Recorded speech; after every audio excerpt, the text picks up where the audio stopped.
जालिम सौतेली माँ ने जैसा कर्म करा उसे वैसा ही फल मिला। सौतेली माँ ने माँ शब्द को ही बदनाम कर दिया। पहले किसी गांव में एक रामलाल जी रहते थे। उनकी पत्नी मर चुकी थी। उसी गांव में एक पुष्पा नाम की महिला भी रहती थी, जिसका पति भी मर चुका था। उन दोनों के पास एक एक लड़की थी।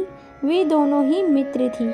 एक दिन जब रामलाल जी की कन्या पुष्पा जी के घर आई तब पुष्पा ने कहा, तुम घर जाकर अपने पिता को कहो कि मैं उनके साथ विवाह करना चाहती हूँ।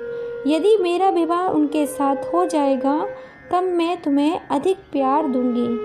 जब बालिका अपने घर आई तो उसने सारी बात अपने पिता को बताई। पिता ने कहा, क्या करूं? विवाह से संतुष्ट भी होती है और दुखी भी। उसने अपनी पुत्री को कहा, बालिके, मेरे जादू वाले जूते लेकर आओ, उसमें जल भरो। यदि जल उसमें नहीं ठहरेगा तो मैं विवाह करूँगा। उस जूते में एक छेद था। डालते ही सारा जल नीचे गिर गया।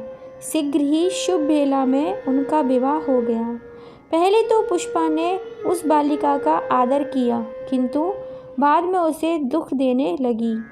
अपनी पुत्री का पोषण अच्छी तरह करती थी, फिर भी दिनों दिन उसकी कन्या कुरूप एवं कमज़ोर होती जा रही थी। एक बार सर्दी में जब जोरों की बर्फ़ गिर रही थी तब उसने उस सौतेली माँ ने कागज़ का एक चौगा देकर कन्या को कहा, जंगल में जाकर बेर लेकर आओ। कन्या ने कहा, इस भयंकर सर्दी में बेर कहाँ मिलेंगे? उसे फटकारती हुई सौतेली माँ कहने लगी, हे निर्लज्ज, जब तक तुम बेर लेकर नहीं आओगी तब तक इस घर के दरवाजे तेरे लिए बंद रहेंगे। रोती ही बालिका वन की ओर चल पड़ी। वन में घूमते हुए उसने एक झोंपड़ी देखी। वहाँ 3 बौने सिगड़ी ताप रहे थे। जब वह वहाँ बैठकर कन्या भोजन करने लगी तब सफ़ेद मूँछों वाले बौने ने कहा, हमारे लिए भी कुछ भोजन दे दो। उन चारों ने अच्छी प्रकार बांटकर भोजन किया। सफ़ेद मूँछों वाले बौने ने कहा, तुम इस भयंकर शीत में कैसे आई? उसने सारा वृत्तांत सुनाया। बौने ने कहा, तुम झाड़ू लेकर झोंपड़ी को साफ करो, हम तुम्हारे लिए बेर लाएंगे। बालिका की विनम्रता एवं परिश्रमशीलता को देखकर बौनों ने उसे वरदान दिए। एक ने कहा, यह कन्या दिन प्रतिदिन सुंदर होती जाएगी। दूसरे ने कहा, जब यह बोलेगी तो उसके मुख से सोने के टुकड़े गिरेंगे। तीसरे ने कहा, यह कन्या किसी राजकुमार की महारानी बनेगी। बेर के फल लेकर वह कन्या घर पहुंची। बेर के फल देखकर सौतेली माँ सुत रह गई। जब कन्या बोलने लगी तब वह सोने के टुकड़े का ढेर लग गया।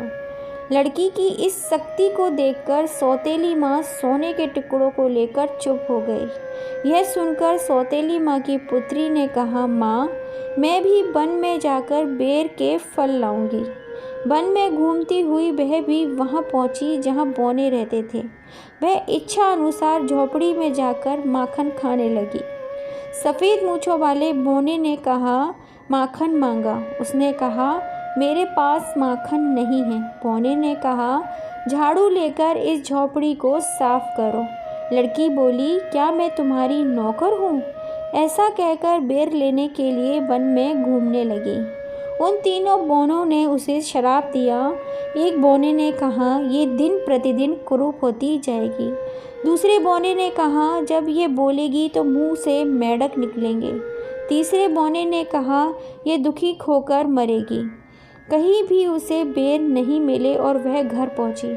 जब वह बोलने लगी तो उसके मुख से मेंढक निकले। पुत्री की स्थिति देखकर माता बहुत दुखी हो गई। एक दिन सौतेली माँ ने पुत्री को कहा, इस जाल को लेकर बर्फ़ में गाड़ दो। वह वैसा ही करने लगी। उसी मार्ग में एक राजा जा रहा था। सुंदर बालिका को देखकर उसने कहा, सुंदरी बालिके, क्या तुम मेरे साथ विवाह करोगी? बालिका ने कहा, यह मेरा महान सौभाग्य होगा। राजा बालिका को राजमहल ले गया और उन दोनों का विवाह हो गया। 1 वर्ष के बाद उसने एक पुत्री को जन्म दिया। जब सौतेली माँ ने सुना कि वह कन्या महारानी बन चुकी है तब ईर्ष्या से अपनी लड़की के साथ राजभवन गई तथा कहने लगी, हे पुत्री, तुम मुझसे सलाह किए बिना ही यहाँ पर आ गई। बालिका ने सौतेली माँ का सत्कार किया, परंतु दूसरे दिन जब राजा नगर के बाहर गया हुआ था, तब उन दोनों ने उस लड़की को पकड़ा और राजमहल के समीप ही नदी में डाल दिया तथा अपनी लड़की को उसके स्थान पर सुला दिया। राजा अपने महल में लौटा, तब सौतेली माँ ने कहा, मेरी महारानी बेटी सोई हुई है, आप विश्राम कीजिए। राजा लेट गया। इधर महारानी नदी को पार कर निकल आई। उसने सारी कहानी राजा को सुनाई। क्रुद्ध होकर राजा ने सौतेली माँ को तथा उसकी कुरूप बालिका को पेटी में बंद करके पहाड़ की चोटी से गिरने का आदेश दिया। इसीलिए किसी ने कहा है, मनुष्य जैसा कर्म करता है उसे वैसा ही फल प्राप्त होता है। तो दोस्तों, आपको ये कहानी कैसी लगी? कहानी पसंद आई हो तो हमारी इस छोटी सी फैमिली का हिस्सा ज़रूर बनिएगा। प्लीज़ आपके अपने इस चैनल को लाइक एंड सब्सक्राइब ज़रूर कीजिएगा। कहानी को पूरा सुनने के लिए आप सभी का दिल से धन्यवाद। जय श्री राम दोस्तों, स्वस्थ रहिए, स्वस्थ रहिए, फिर मिलेंगे। जय श्री राम।